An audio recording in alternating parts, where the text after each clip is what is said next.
the cradle-to-cradle concept essentially calls for everything to be seen as a nutrient, Yeah. whether it's a biological or technical nutrient. So, and that it has reverse logistics, that it's powered by the solar energy or renewable energy, that the water is clean, and that people are treated fairly in the process. That's the cradle-to-cradle protocol. Yeah. Okay. So if you apply that to a product, we end up with a certified product. And those certifications honor intention. So you can start with a product by being intentional to be cradle-to-cradle. And then work your way toward it. So the first thing you have to do to be certified is be defined as a biological technical nutrient. And then you have to develop plans for becoming renewably powered, becoming clean water, becoming. You don't have to be that to start. No. Because it's too much to ask. Yeah. We'd have no products. There'd No. be nothing there, right? So people can work their way from basic to platinum level. Yeah. Okay. So that's the cradle-to-cradle product. It's very hard to describe a cradle-to-cradle building because it's made up of so many products. Yeah. So the way we're dealing with that is we're going to be giving a cradle-to-cradle award, Michael and I, for buildings that have certain qualities and characteristics of cradle-to-cradle. So what we'll do is identify buildings that have taken 2 or 3 of the concepts of cradle-to-cradle and actually put them into practice in some special way and give those, honor those. But the award will say, this building is being honored for the following things. Okay. It's all of its windows are owned by the manufacturer. And the glass with all of its metal coatings, which are toxic, will go back to the company when the building ever changes its windows. Okay. Or in 20 years when they improve the glass, it will be changed to the new glass, and the old glass will be properly attended by the company. That's a cradle-to-cradle product of service concept. So if somebody actually does that, we have one example of that. They could get an award that says for dealing with the product of service idea, with the carpets and the windows and the this and that. So we can honor as much as we can with it. So cities get even further away from how a simple kind of process. Yeah. But if you look at, like, even our work on cities, the most interesting project for us in China was our project in Luzhou.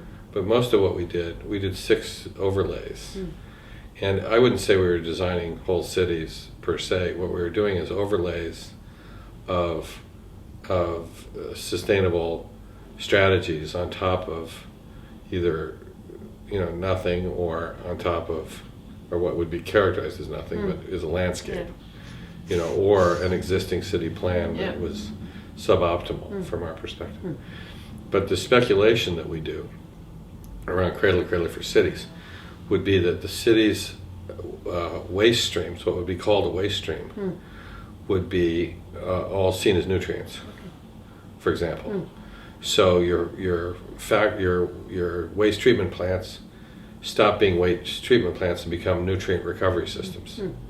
So it's a different language. Yeah. This is cradle-to-cradle language around nutrient recovery. And then the other thing we look at is the idea that in order for us to have as many people as we're going to have on the planet, that we really need to use every square meter or at least speculate and conceive of ways to use every square meter for productive purposes. Yeah. So the idea that we would farm on the roofs of cities, is one of the ideas we put forward. For example, as a concept, as a speculation, not as like, here's a design, execute it. It was more like, here's a concept, think about it, like that. So that's a cradle-to-cradle thinking, applied to conceptual city making. But it's fundamentally different because it basically says that a building and a city needs to be photosynthetic. And that's the difference with products. Because the products themselves are typically not photosynthetic. Right? You make a chair, you don't expect it to be making energy. No. But if I make a building, I expect it to be making energy or making oxygen. One or the other. And that changes the architecture. That changes the way you make cities, if you think about it that way. If all the buildings are photosynthetic, it's different. Yeah. All of a sudden sunlights become an issue. Yeah. Who gets the sun? Does somebody block your sun? What if your building's making energy from the sun and it gets blocked by another shadow? These are fundamental issues that come up. So it's that kind of thing. Now in Holland, where we're working with Almere City, what we do is we start with principles. And one of the principles is that the city will conceive of cradle-to-cradle flows of materials and systems. But it's just one of the principles, one of many principles. There are lots of different issues that have to go into the making of a city, as you know. So that's a case where what we're doing is just simply stating one principle, and then the issue will become, how do we work with the city over time to make sure its citizens get access to that strategy that's behind that principle? That's the next question, is like, how do we get the resources to make sure we can be there to help them, or they can actually create a way of being themselves that addresses it that way. But as we work on the new parts of the city, the question becomes, what happens to the waste, what happens to the material flows, what happens to education, what about buildings, so. Now, in order for it to become big, which we want, the conversations we're having right now is to create a not-for-profit institute. And actually, this is all very in discussion right now, but our trajectory is probably to take MBDC and convert it with its big database and its certification into a not-for-profit institute, probably in California, with the government of California sponsoring it. Because the California government, with our help, created a green chemistry initiative 3 months ago, signed by the governor. And in it calls for California to become a cradle-to-cradle economy with products that are benign by design, they call them, so safe by design. And to develop lists of chemicals and develop positive lists of chemicals and so on, all our stuff. So what we're in discussion with California right now about is that we would give our protocol to the state of California. Yeah. And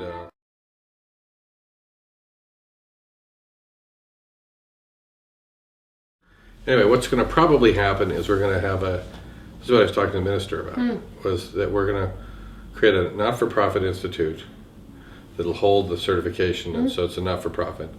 And then we'll get other things like governments, like the state of California, or the government of Denmark, or whomever, or the state of Israel, and people like that, who will audit the certification. Okay. So we'll have an official audit by a government agency or standards agency or a standard setting organization or something that will audit what we're doing to make sure that it's done the proper way. And then it can become a global certification.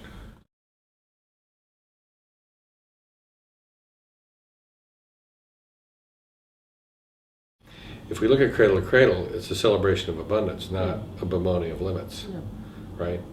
So if we found that, for example, a country like China could actually say to their people, listen, we would like to be renewably powered, have clean water, et cetera, and start to put materials into these kinds of flows, then the rubber duck becomes a nutrient, just in the process of rethinking the way we make plastics and rethinking the dyes and the colors and all the rest of it, just become de facto, a nutrient.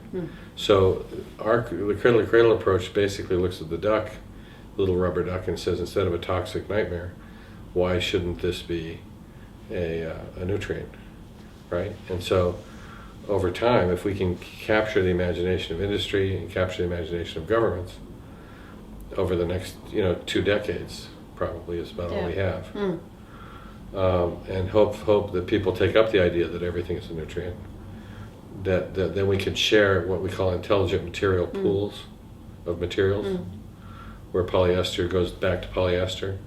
So we've already started projects like that in the States, where even though it's not being required by any government, We're putting the materials into closed cycles, working with industry.